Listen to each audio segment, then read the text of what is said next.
Hello and welcome to this very first special episode of the International Agenda, presented by the BJ Show. I'm your host, Aidan Barry, and on this show we'll be taking you through everything that's happening in the world of sports outside of Australia. Ben's got the Australian Sports Edition that covers sports in Australia, and we'll be going global across the world to see what's going on elsewhere. Sit back and enjoy the show.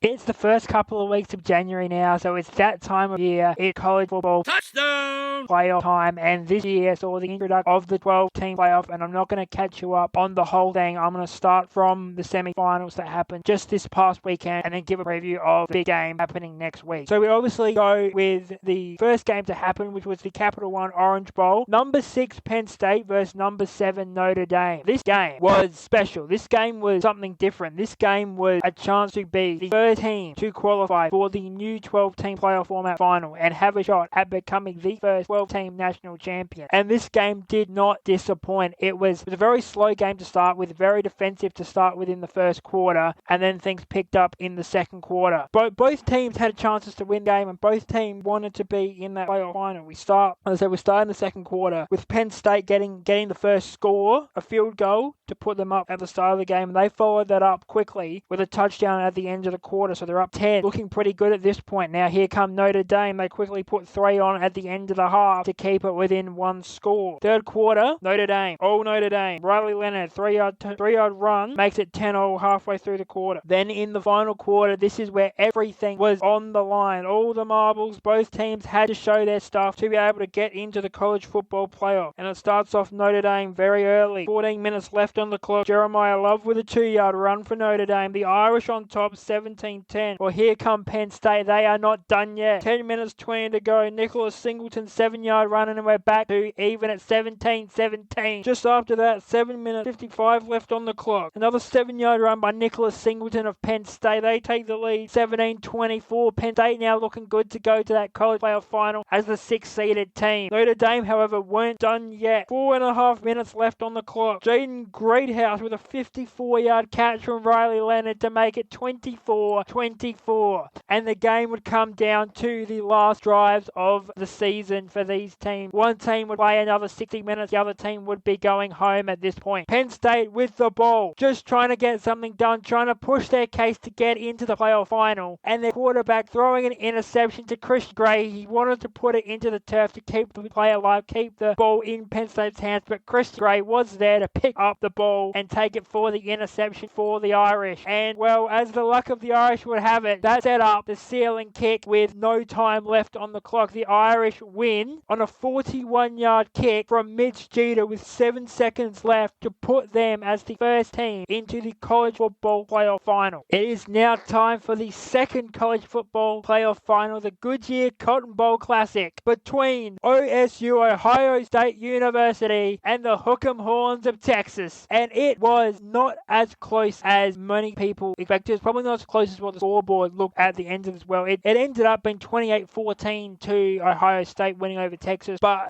their dominance in that game was much more that was more around the realms of a 3-score type of win rather than the actual 2-score type of win that we saw on the final board. Quishon Judkins started us off, 9-yard run for OSU, touchdown, so they go up 7-0 in the first quarter. Only score of the first quarter there by Ohio State. Second quarter, Jaden Blue received an 18-yard pass from Quinn Ewers to make it 7-0 with Will Stone making the kick. However, just before the half, both of these scores came within the last minute. Just before the half, Trayvon Henderson got a 76-yard catch from Will Howard and took that to the house to put OSU back up 14-7 at the half. Third quarter, only score of the quarter was another Jaden Blue touchdown. So Blue for 2 at this point for Texas, making it 14-14 into the final quarter, and this is where the game just fell away from Texas. They had a lot of opportunities to make the score go in their favor. They had a lot of chances to take opportunities that they should have taken that they didn't take, and it was all Ohio State. Quishon Judkins, a 1-yard run halfway through the quarter, getting the ball over the line, and that set up the mountain for Texas. It was only one score. Sure, we can look at it and say it was only one score, but the way the game was played, it was a lot more than that. It was about, even if they did make that one score, they were probably still going to have Ohio State at least get a kick on them to go up up 3. So really, it was a situation where they had to go for it coming down to the final minutes, the final seconds of the game. They get to a first and goal. They go with a pitch toss to the running back out of the backfield, and that gets stuffed for a loss of 7. They go back to their own 8-yard line on second and goal. Quinn Ewers steps up looking to pass, has to turn around, nowhere there, turns around. Jack Sawyer is there for Ohio State, knocking the ball away,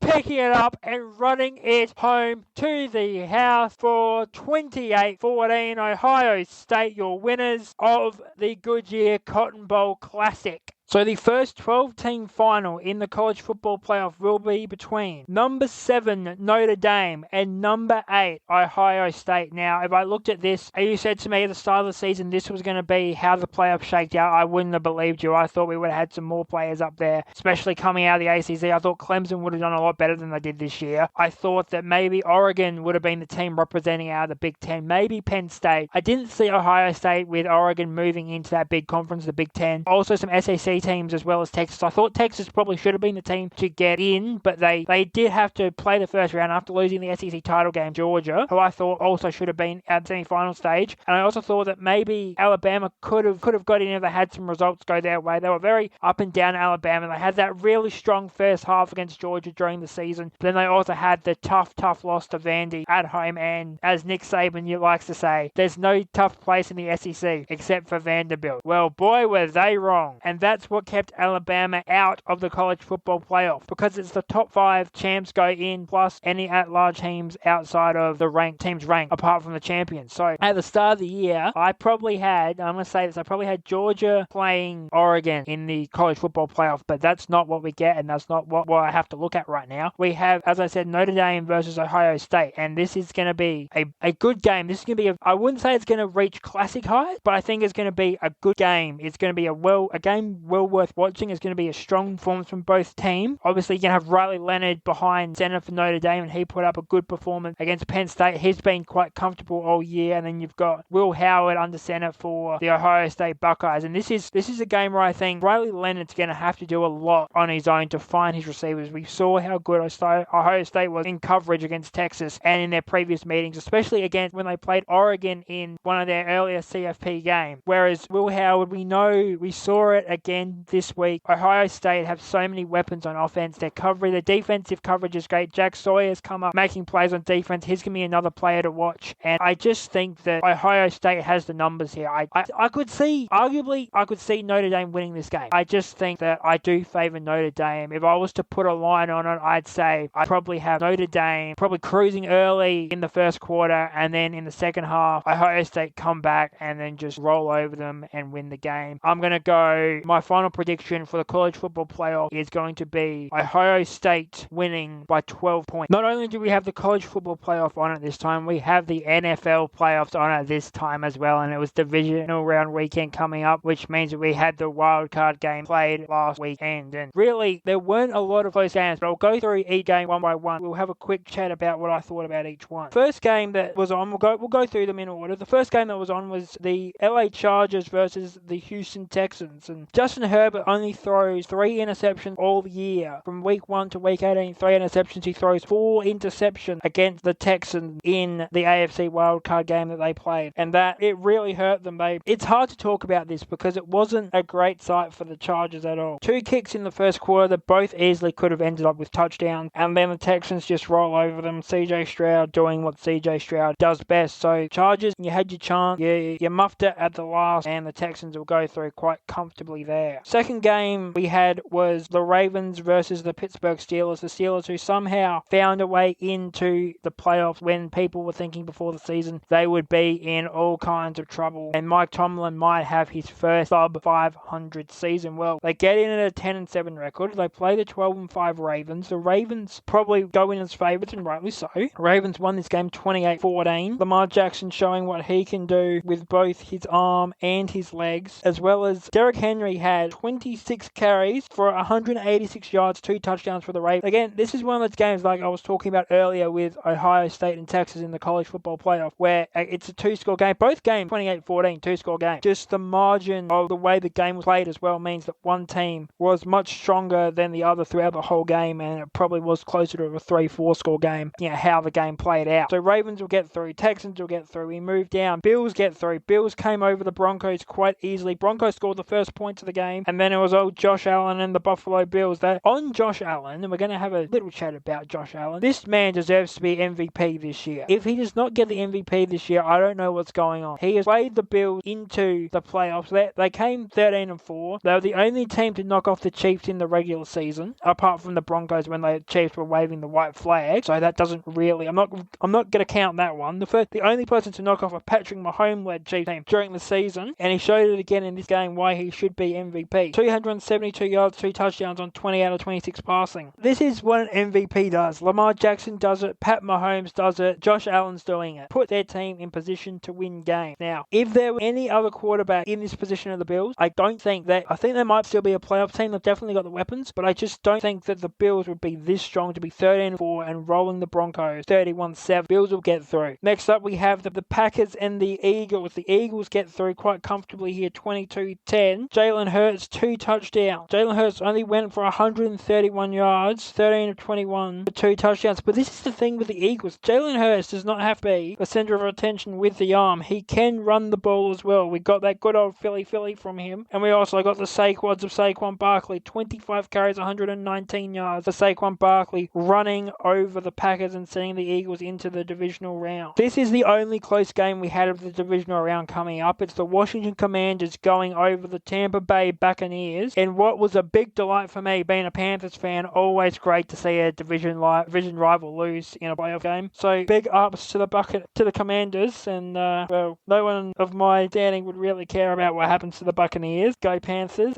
We'll be back. We will be back. We will be back soon. But Buccaneers early in this game start the first quarter with a kick. Then Commanders come back. De'Ami Brown receives a pass from Jaden Daniels for a touchdown with 9.5 minutes in the second left to go in the second quarter. They add a kick with 2 minutes to go in the second quarter. Zane Gonzalez 52 yards. And then at the end of the half, to make it 10-10 at the end of the half, Mike Evans puts through a 1-yard pass from Baker Mayfield. Third quarter early on, Zane Gonzalez 22-yard kick to put the Commanders back in front 13-10. Then Mayfield, Bucky Irving 4-yard pass completion touchdown. Buccaneers back on top 17-13. Commanders back on top 2017. Terry McLaughlin, Scary Terry 5-yard pass reception from Jaden Daniels. Then Chase McLaughlin 4 minutes to go puts through a kick for the Buccaneers 20-0. Then the Commanders have the chance to ice it in the dying seconds on the final drive, and it comes down to a 37-yard kick from Zane Gonzalez, who donks it off the right upright and through as the Commanders go on to win 23-20 over the Buccaneers. And the final game of wildcard weekend was the LA Rams. This game played in Arizona due to the LA wildfires, and prayers always right now going out to people in the LA area and hope they can get through their fires in that tough time soon. Obviously, being in Australia, being in Adelaide, we know a lot about fires, and this is something that I want to talk about away from sport for a second. I've seen what fires can do to people's lives, and I hear a lot of the time what happens when people do have to evacuate and leave everything due to fire, and it's not great. It's not something to be joked about, so it's very serious. And as I said, I know what it's like having to live in a fire zone, a fire danger zone. Please support people in LA where you can, because fires are real, they're dangerous. Anyone who thinks it's funny to go out and just light up a smoke or leave an ash in a dense wooded area, there's no reason for arson. This is just a general PSA. So yeah, prayers and support to people in LA. Back to the football. So as I said, this game was moved to LA. Arizona putting on a great show, helping the Rams get out of LA with their planes and into Arizona. But the Rams, playing on the strength of everyone down in LA, playing for everyone down in LA, they beat the Vikings 27-9. Kyron Williams-Style scoring with a 5-yard pass from Matthew Stafford, and we know what playoff Stafford can do. He's won a Super Bowl before, and playoff Stafford is a very, very scary proposition. Josh Carty put through a kick, 10-0 Rams quarter time. Will Reichard 34-yard field goal from the Vikings perspective puts them on the board 3-10, and then the Rams just continued. Jared Verse, fumble recovery from Sam Darnold, looking to throw, gets it knocked out, picks it up, runs it back for a touchdown. 17-3 to the Rams. Rams, and then David Salem with a pass reception from Matthew Stafford, 24-3 Rams. Josh Carty a kick again for the Rams, 27-3, and then just in the final minutes, TJ Hawkinson received a pass from Sam Darnold. They went for two, that failed, so it was a 6-point score, and that was the final score of 27-9. The Rams will be moving on to the divisional round. Final thing on my list for this week, international agenda, is going through all the divisional round games and making some predictions. So we're going to start Texans and Chiefs. Texans 10-7 playing the 15-2 Kansas City Chiefs. Kansas City should win this game quite comfortably. I think they're going to just cruise it out late. I think in the end, Texans are going to put up a fight, start the game. The Chiefs are going to cruise it out under Pat Mahomes and win that game by 3 scores late. So it's going to be a lot closer than the 3 scores suggest, but it will be a 3-score game for the Chiefs. I'm going to go Chiefs win by 20. Second game, Lions and Commanders. Lions obviously the number 1 seed in the NFC, playing the Commanders who won the thriller against the Tampa Bay Buccos. I think this is going to probably be one of the games of the round. I know how strong the Lions are, and I also know how strong Washington is as a community, as a football team is right now because of the Commanders. So I am going to go Lions, but I'm going to keep it close. I'm going to say Lions are going to win by, let's say Lions win by 10. Yes, that's what we'll do. Lions are going to win by 10. I say Commanders are going to put up a hell of a fight, but I just think the quality of the Lions are going to get them over the line there. If we want close games, we will look no further than the Rams, playoff Stafford and the Rams versus Jalen Hurts and the Eagles. This is a game that I think, again, much like the Commanders and Lions, could be the show stealer of the weekend. There can only be one winner, and the winner for this game, I will give to, I'm going to go Jalen Hurts and the Eagles, and I'm going to say Jalen Hurts and the Eagles win the game by something close. It's going to be close. I'm going to say they win by 11. They're going to win by 11 at the end. And then the final one, this is the game that should steal the show, but I'm feeling that it might just be a blowout one way or the other based on their in-season meeting between the Bills and the Ravens. Ravens winning that one quite comfortably, but this time I'm going to say the Bills are going to take this game quite comfortably. They're going to win by 17 points, and Josh Allen is going to throw 3 scores and run for 1. So that is the line for that game. Josh Allen, 3 passing touchdowns, 1 rushing touchdowns for 4 total, and Bills win by 20. Alright, that's all we have time for on this week's International Agenda. As always, I'm your host, Aidan Barry. We'll be back next fortnight to discuss more international sport. We'll be discussing the Premier League at the February stage. We're going to be discussing the next round of the NFL. We're going to have Super Bowl. We're going to also be looking at the NBA, how those conferences are shaking up, how the NHL conferences are shaking up, any major transfers that have happened in world football, and anything else that I feel like putting on the list. This is the great thing about this show. It's anything that I want to throw on the list, I can, and we'll just have a chat about it. So, for the very first episode of the International Agenda, I'm your host, Aidan Barry, signing off. I'll see you all next fortnight.